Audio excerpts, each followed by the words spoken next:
আর আমাদের যে কাছাকাছিগুলো রয়েছে ওগুলো একটু পরের দিকে করবে। ও যেহেতু আজকে অফ ডে, ওর জামা কাপড়গুলো ওই কাচে ম্যাক্সিমাম দিন। আর যখন ও সময় পায় না তখন আমি কেচে নিই, কারণ ও নিজের কাজটা নিজে করতেই বেশি পছন্দ করে।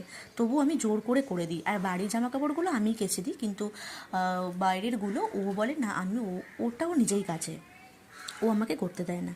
তো যাই হোক, স্নান করে এসে আমি একটু স্কিন কেয়ার করে নিলাম। তো তোমাদের সঙ্গে একটু ঢংও করে নিলাম, একটু ঢং না করলে হয় বলো। তো ফ্রেশ হতে হতে মানে স্কিন কেয়ার করতে করতে সোনামার রান্নাটাও বসিয়ে দিয়েছি।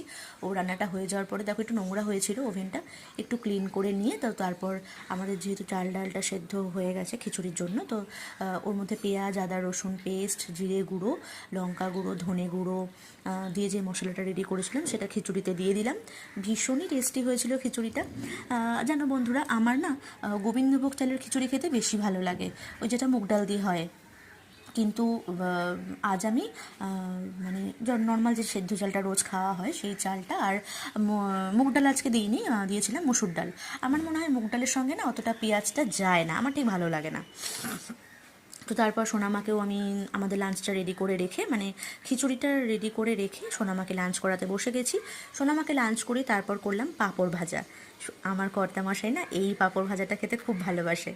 তো আরও অনেক রকম পাঁপড় ছিল, মানে গোল পাঁপড়, বড় পাঁপড়, আর ডিজাইনার যে পাঁপড়গুলো হয় সেগুলোও ছিল, কিন্তু ও না সব থেকে বেশি এটা খেতে ভালোবাসে। তো তারপর আমরা দুজনে লাঞ্চ করতে বসে গেছি। তোমরা ভাবছো কালারটা এরকম মানে এলো, ওটা না ক্যামেরার জন্য হয়েছে, কিন্তু একদমই সুন্দর কালার হয়েছিল।